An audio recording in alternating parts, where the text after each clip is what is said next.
My value that I think that some people see as a weakness is that I am very humble.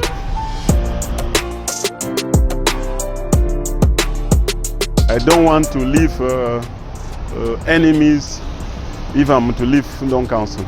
And that has been my wish in all the places that I have served. I can go back to any office that I have served in and I'm welcome.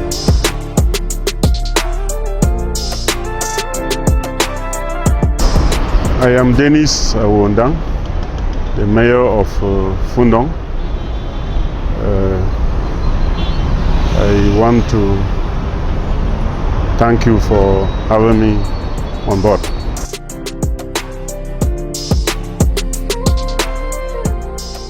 The Fundong Council is at least relatively better than other councils of the Northwest that you know, given the period we are going through. The town is bustling, Fundong town is bustling, and the projects are being realized almost all over the municipality. We have had lots of problems realizing the project. I'm happy that we have been able to achieve a good rate of project realization during this period from 2020 to 2026. Fundong Council or Fundong Municipality in the Northwest region is the insecurity problem stemming from the socio-political crisis that we are going through. Because of that, everything has become expensive, both at the level of realization of projects and also at individual level. I think everybody is feeling the pinch of the socio-political crisis that we are going through. For example, the transport fare that we used to pay from Fundong to Bamenda at 1,000, 1,200 or at most 2,000 is now 5,000. And with the recent landslide, it is more because you have to pay for your things to be transported across the landslide. So that makes life pretty difficult. But I am thankful to the resilient people of Fundong who have stood the test of time and are trying their very best to make Fundong very, very functional.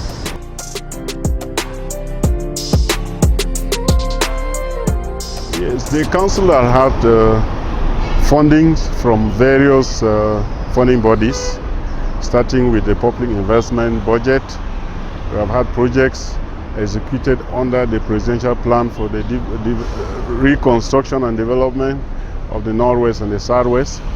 We have had projects from the road fund, and at present we are having projects from the resilient project called PROLOC, the resilient and local development project called PROLOC. In the public investment budget, we have had funding from various ministries that we have been able to realize many electricity projects, many water projects, some roads. I want to say some because we are not where we wanted to be with roads, given that to realize roads with us now is very, very difficult, given the socio-political atmosphere. We have also done a lot of projects in the educational domain. We have had project fundings from the presidential plan, done very magnificent buildings at GS Abayakang, GS Benkas, and GPS and Wankuma. Those are full projects that don't come in terms of 2 classrooms. They build classrooms, 4, 5 classrooms. They give you water supply and the solar energy for a school to be fully functional. We have also done projects even at the level of leisure, because we think that as we are there suffering, we should not have any little leisure. Very soon we will have our swimming pool functional. That is first of its kind outside Bamenda, and we have incorporated into an amusement park, which we think that apart from the suffering, we should also have some leisure, including our children. Our children should also learn what is happening out of the municipality. Anybody getting to Fundong will see that the Fundong market is changing. We had 108 sheds built in the Fundong market, and almost all are occupied. It is a first floor building, and we have an intention that before the year runs out, we will continue with that project, because our intention is to get the whole market fully rehabilitated and to the taste of the Fundong man of today. We are working presently at the Laikom Road. Those who went to the palace as we lost the phone must have realized that we are working seriously on the road. We also have other buildings. We have a rest house in Fundong. The Fundong Council is running a rest house. We also have a block of offices and a canteen. We are presently putting up a VIP rest house which can lodge any big personality that we want to visit Fundong. So around the town, we are also trying to see how we can ameliorate the supply of water. Fundong town depends on calm water for its supplies, but we have noticed lots and lots of shortages from that water. We have embarked on having boreholes installed in Fundong. We have one already functioning at the level of the park in Fundong, and one will soon be realized at the Cyber. We have also some villages that have boreholes now. We have one at Ngwainkuma, one at Meli, one at Mbam, and so on. It's our intention to continue making sure that those places that suffer from a lot of water shortages during the dry season should have at least a steady source of potable water.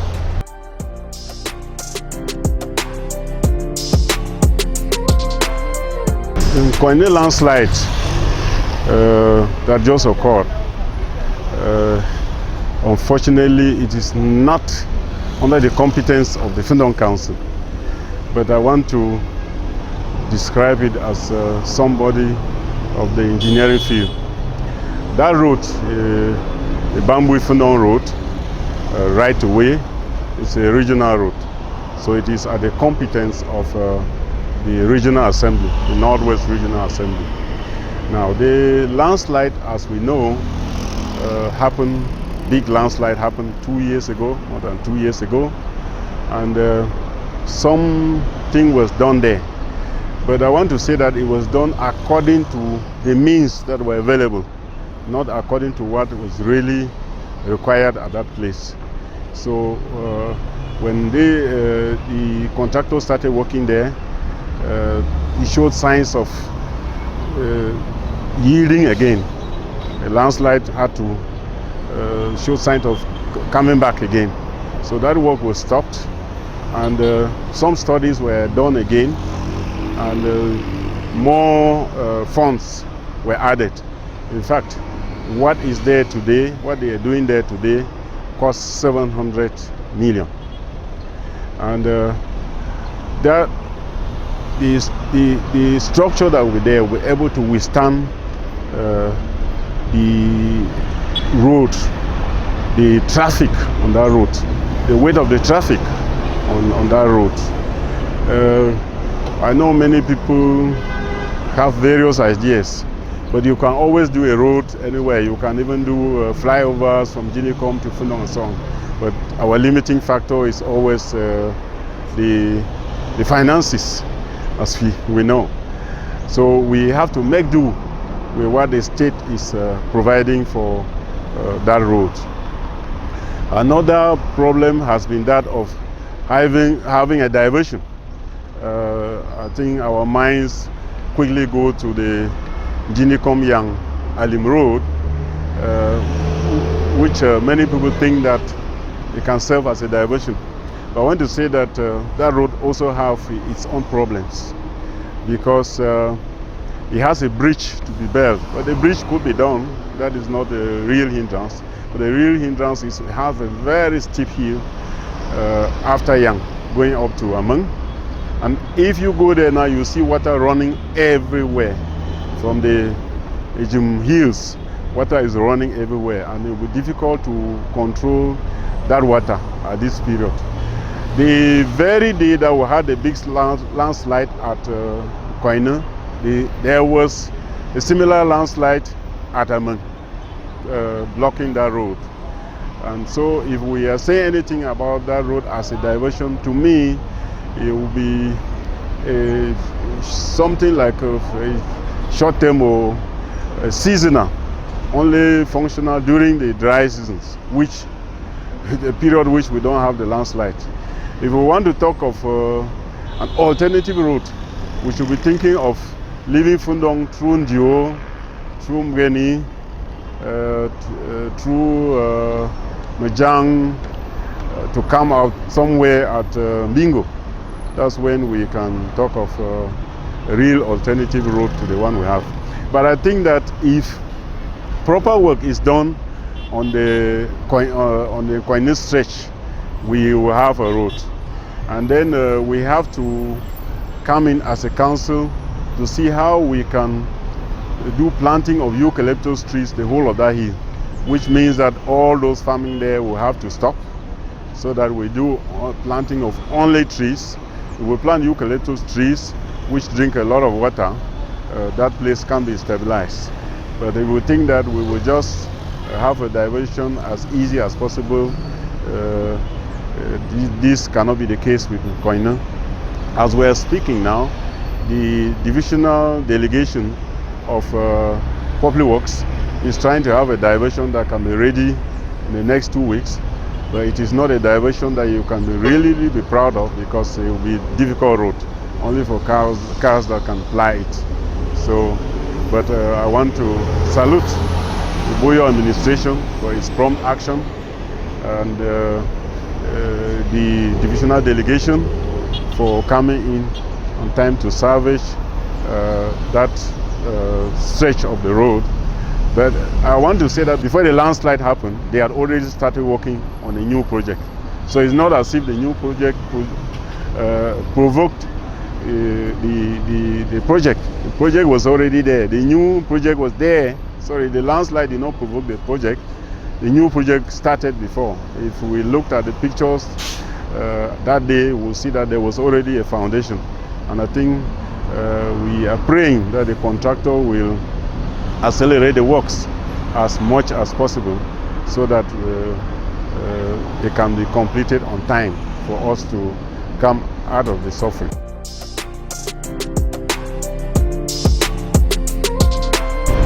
Yes, as far as traveling is concerned, our people are really going through a lot of suffering that we should understand. My plea to them is just to be a little bit patient, a little bit resilient, as they have always been. You know that Fundong would have been locked up like all other municipalities, but the people of Fundong refuse that Fundong cannot be locked up. Yeah, so I want to think that they should continue to be resilient for a shorter time now, because we have a project. At first, we did not have this project there. As I say, we started a project there that the fundings were not enough as what we are doing now. So I pray that this will give a definite solution to that area, so that the people of Fundong in particular will be able to come out and go back at will. We are a population that travel a lot, because we don't have the resources that other municipalities have. So we travel a lot in order to put food on the table. So I think that we should just be a little bit patient, and everything will go fine.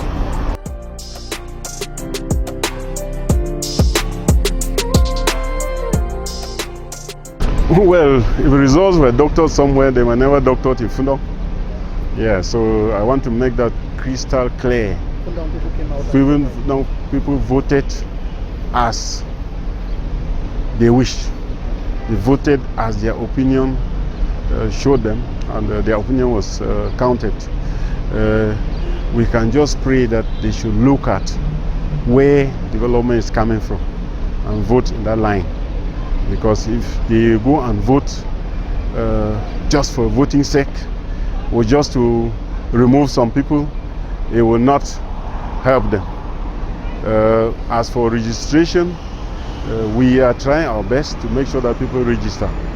But you know that there is a big problem, a problem that people have been ignoring over the years, and that of having ID cards, identity cards to register.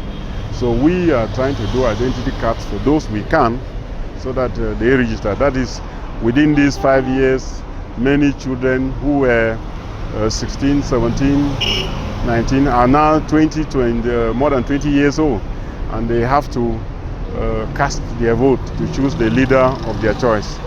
And it is not easy with the poverty that is around. It is not easy. In that light, we also went in for a project that is the safety net project, that is going to come in and help some 1,000 households. 1,000 households will be getting 10,000 every month for 2 years, and the 12th month, at the end of the first year, they will have an additional 80,000 for investment, and at the end of 24 months, they have an additional 80,000 for investment. We are trying to get the people under these households to have their identity cards, and we are pleading also on the elites to come out and help these people who can't have identity cards, to assist them to make ID cards so that they can register and be able to cast their votes when the time comes.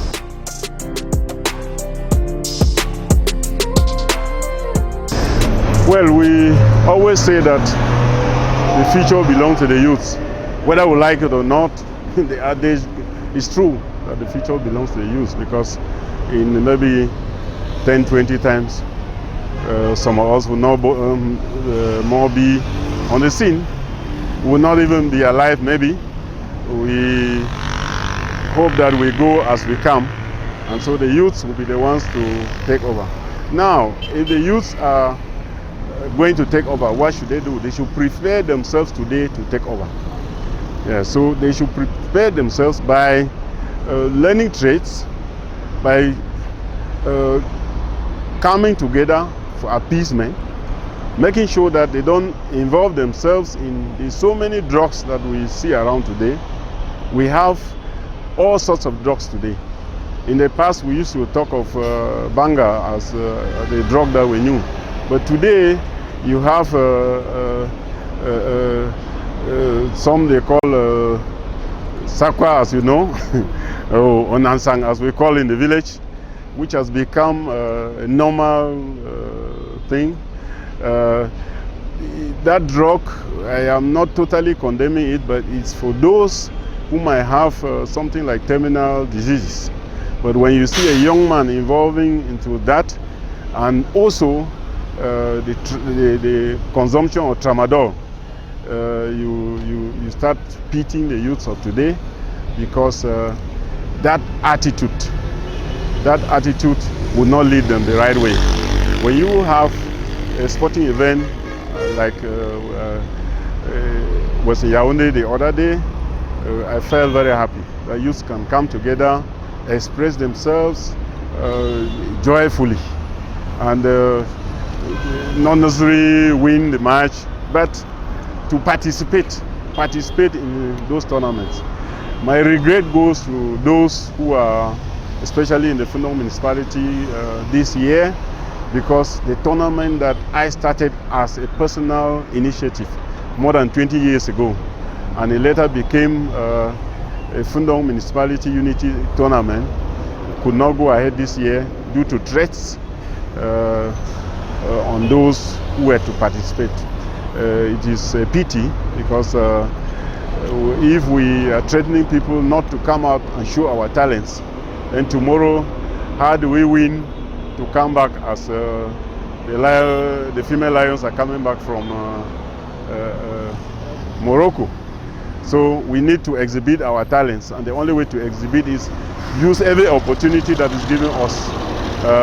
Doesn't matter whether you are where in the bush or wherever, you should know that those talents will last for long, and they are the talents that beat the place. So I'm very, very sorry for what happened, and pray that the enthusiasm that I saw with the youths ready to participate will continue, and push them to be resilient, to be able to overcome this evil, and make sure that they exhibit their talents as the sporting laws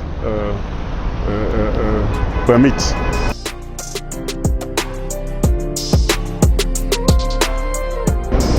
That loss, it was a great loss for the Kom people as a whole, for Fundong Municipality in particular, since we are lucky to be hosting the Liacom Palace. I want to say that the last fund came in as a development agent, development catalyst. They immediately he took over, we started building the palace, and we are at the end of that project. It is something that we have tried before and failed. So it is thanks to him that the palace looks the way it is today. And when we started the project as a people, he himself did not leave it there. He carried out his own projects, and he also met the Northwest Regional Assembly, submitted projects to them which were also realized in the palace. So the palace became a whole building site in no time. And as he is gone, we have a fund. The king is gone, long live the king.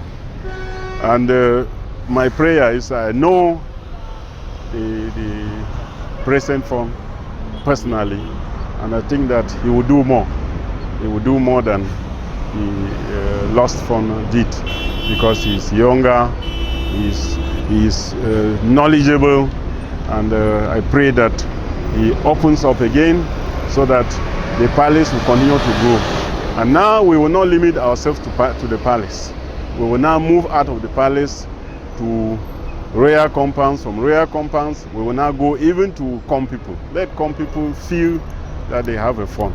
Let Kom sons and daughters feel the warmth of their fund. That is my wish as a mayor of Fundong.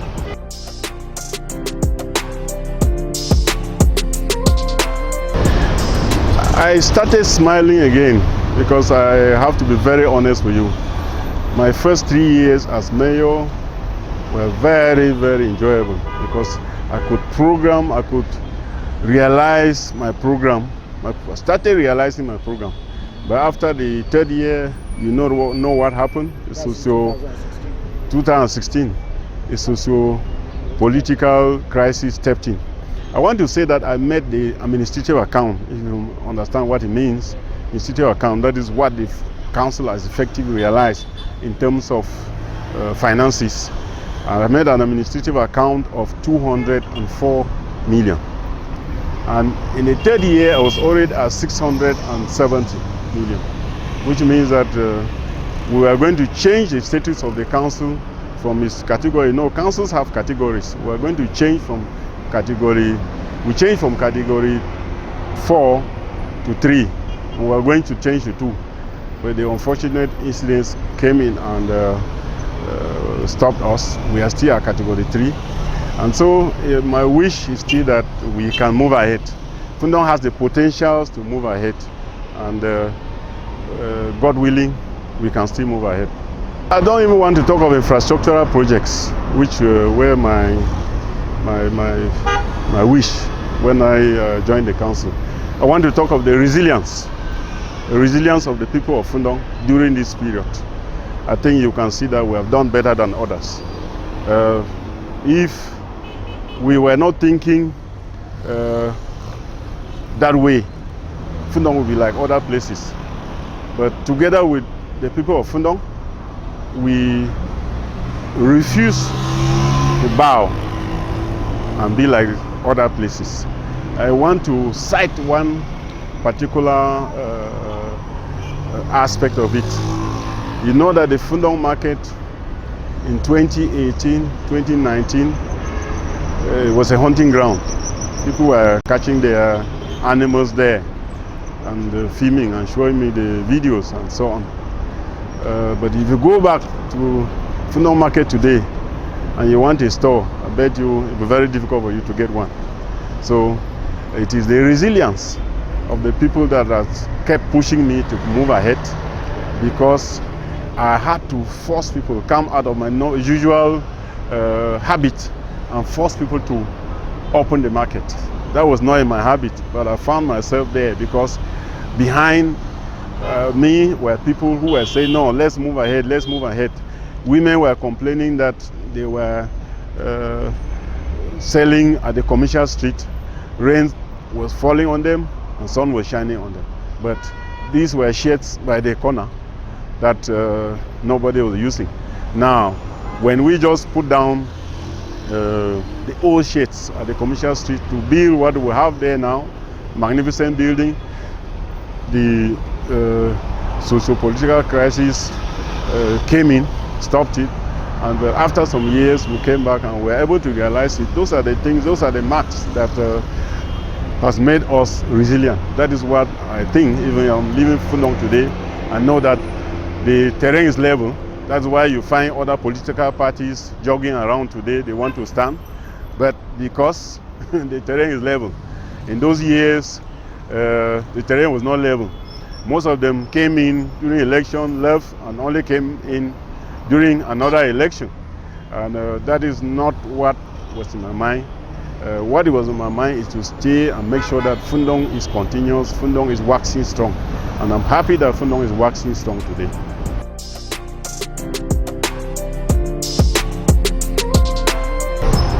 My value that I think that some people see as a weakness is that I am very humble. I talk to everybody. If somebody says he approached me and I refuse to listen to that person, look at that person very, very well. Everybody in Fundong, whether those living with disabilities and so on, we are friends. And I assist them as much as possible.